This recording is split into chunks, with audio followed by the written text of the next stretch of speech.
Hello, everybody. Another day, another haircut, and another short story by George R. R. Martin for the Thousand Worlds Book Club. And I have to preface this by saying that I'm actually making this video clip early. Preston actually hasn't released his review yet.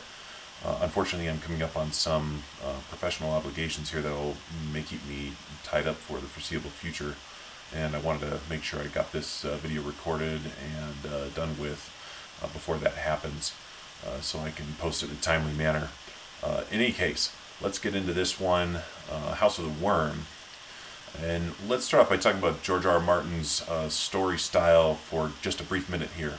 And this is fairly typical of a lot of his stuff, and I can point to a couple other ones in this book club that we've covered already that are examples. But he starts off by, as most writers will typically do, by planting what they call hooks. And in this case, his hooks are, he presents some interesting characters, compelling characters, but he presents them in a very, I would say, odd and ambiguous setting. Like just the name House of the Worm sounds very odd. It wouldn't be something like if you're thinking of A Song of Ice and Fire, and all of these noble houses are picking their names for their house and their symbology and everything like that. Worms aren't typically something that are very lauded and upheld. They're typically something we think of as very low. And so saying the House of the Worm is already a little odd, and as he enters into the first scene, the things he's describing are very odd. And so it hooks the reader in the sense that you think to yourself, what's going on here? What's the reason behind all of this? And you start to ask yourself what I call the why questions.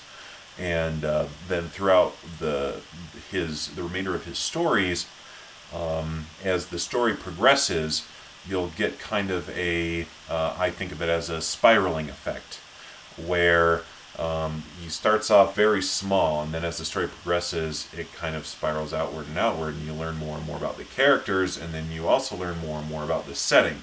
And he does this very frequently, juxtaposing the characters against the setting, and kind of playing the two off of each other. And I guess in that way, you could sort of think of the setting as sort of an additional character that is being presented in the story, and you learn more about that character, the setting, just like you learn more about the actual protagonists, the human characters, or maybe non-human as they may be. But in any case, one thing I will point out here real quick is that for the short stories, I think the pacing of this style of storytelling comes off a lot differently compared to a series of novels, particularly if the novels are 1,000+ pages per book. And I know that he's taken some criticism for the pacing of it, particularly in some of the more recent books, where you have to slog through kind of a lot of volume of words in order to pick up these little nuggets of revelation. So another one that would be similar is, sort of Men of Greywater Station, for example, is probably the most ringing example, where they sort of start off the same way, and throughout the course of their conversation, their debate with each other, you learn more about what's going on and why they're there, and the problems that they've been dealing with. Anyways, on the other hand, he's not as bad as Malazan Book of the Fallen, for any of you who may have read any of that. Stephen Erickson and somewhat Ian Esselman as well, who both write in the Malazan world. That sort of applies steroids to this concept and takes it to a whole new level. If you're into that sort of thing, I'd recommend checking it out if you haven't yet. Also very good books. Anyways, so let's talk about these two things, these two aspects, the characters and the setting, as they apply to the House of the Worm. And we can sort of compare them to Song of Ice and Fire, since I think ultimately that's why most of us are reading this. So starting off with the characters, for me in this story, the pivotal character wasn't really so much the protagonist, even though he was very interesting to follow. The pivotal character was Meatbringer. And I say pivotal in that he is sort of the go-between between these two species. He sort of bridges that gap. And without him, there would be no interspecies relationship except for warfare. Apparently they prey on each other. But without him, he's the one that he's sort of this weird glue that binds these two species together and is the reason why this story can even happen at all. And if you are trying to find an analog in the Song of Ice and Fire, for me, the one that I naturally thought of was Craster, who appears to have his dealings with the others, and he brings he gives gifts and assistance to the others, just like he does to the Night's Watch. And he is sort of, in that same sense, this bridge, even though he's also, a very similar character in that he's pretty twisted and not necessarily what we would call ethical by our modern standards.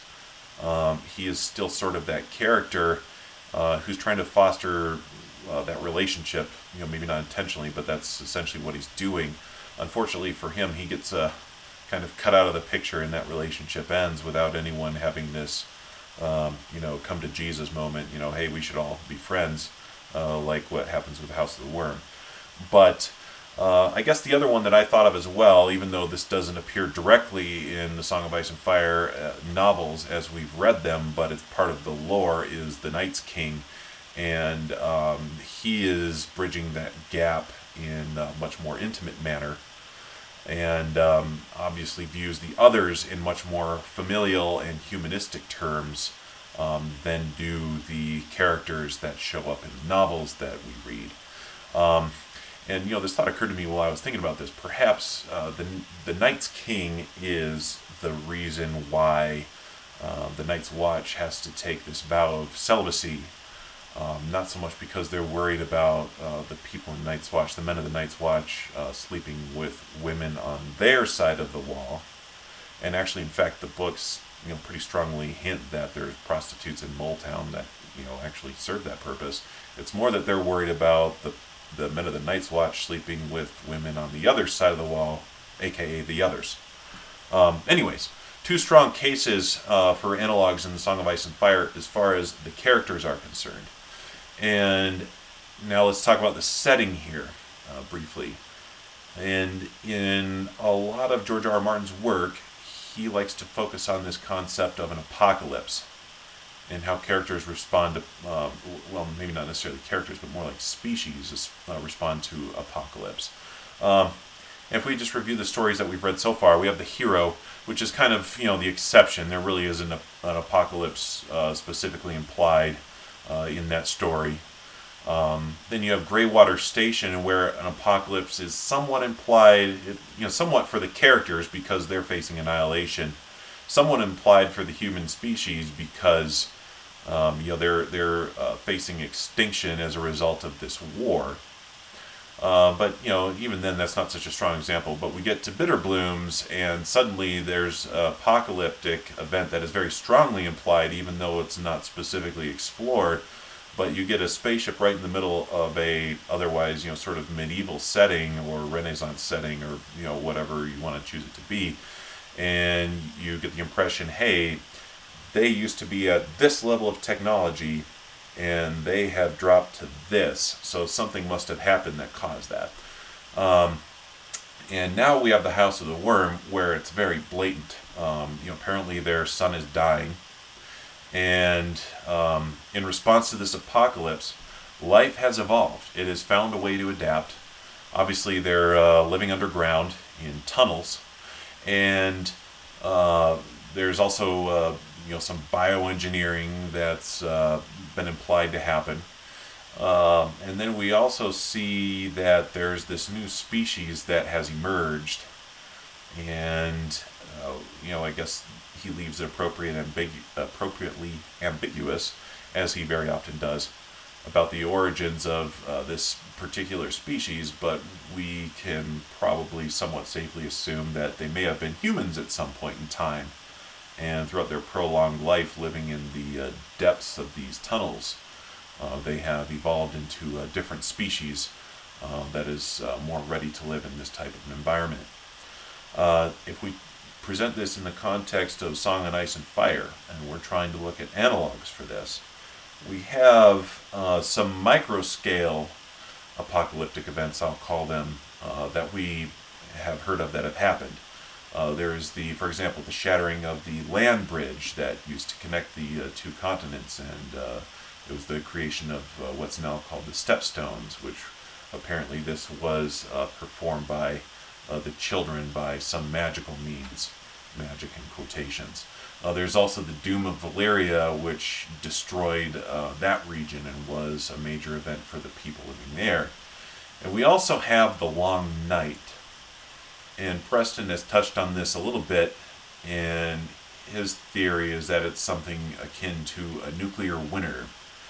And, so we have this concept of a long night, even though we don't call it that. I would say I don't 100% subscribe to this theory, although I do think it has some compelling arguments. I think there are some others that would need to be buttoned up before I can embrace it wholeheartedly, but I do think it is very compelling. And in any case, we do have this long period that's mentioned where everything gets very cold. And if we have a long period of prolonged cold, and we have an author that likes to write about species adapting to adverse environments or apocalyptic events, then you have to ask yourself, would there be a species that resulted because of this long cold? Would life have adapted to be able to live in this prolonged cold environment, aka the others? And unfortunately for the others, if we're gonna explore this theory a little bit further, unfortunately for the others, this prolonged cold didn't last. Unlike in the House of the Worm, where if your son's dying, that's kind of an irreversible event. In this case, the cold didn't last, and apparently this world moved back to a more temperate climate. And so now you have this species that's evolved to live in a cold environment, and they're going to have an awful hard time living in a more temperate environment. So they will have a lot of motivation to do whatever they can to try to get this world to become cold again.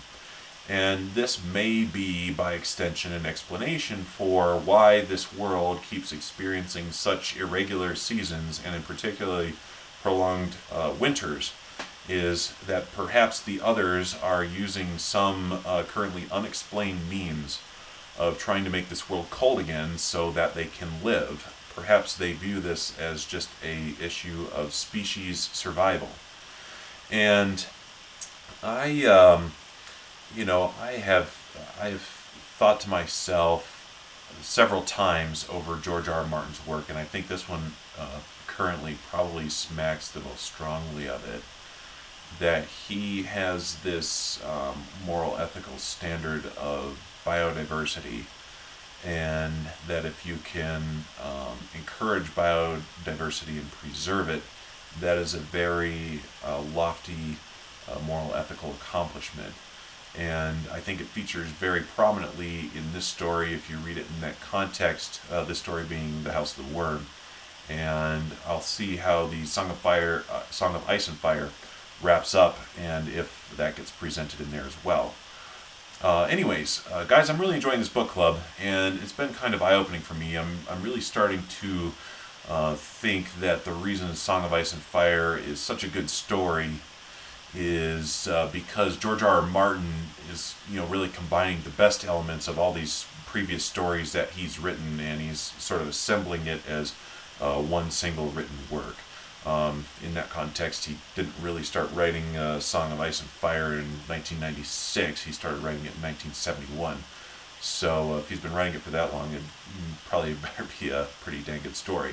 Anyways, if you have any thoughts or comments on this, definitely leave them here and we can talk about them. And if you have any other thoughts or comments in general, please contribute to the book club. I love reading through the comments that get posted to Preston's videos. And if you have any others that are more lengthy, hop on your computer, make a video, and post it up on YouTube. That's what it's all here for. So let me add one final thought here. If we are using The House of the Worm as our analog for A Song of Ice and Fire, then the way A Song of Ice and Fire is going to end is Dany is going to be the Dragon Queen, and Bran is going to be the Ice King. And they're going to meet on this field of battle to have this one final great battle and decide who's going to win. And they're going to meet, and they're going to look at each other and say, hey, you know, we're not that different, you and I. Why don't we get married? And we can start banging, and we can have lots of fair-haired, blue-eyed, fire-iced babies, and the world will be a better place. So anyways, I guess in hopefully not too long we'll be able to see if I'm right.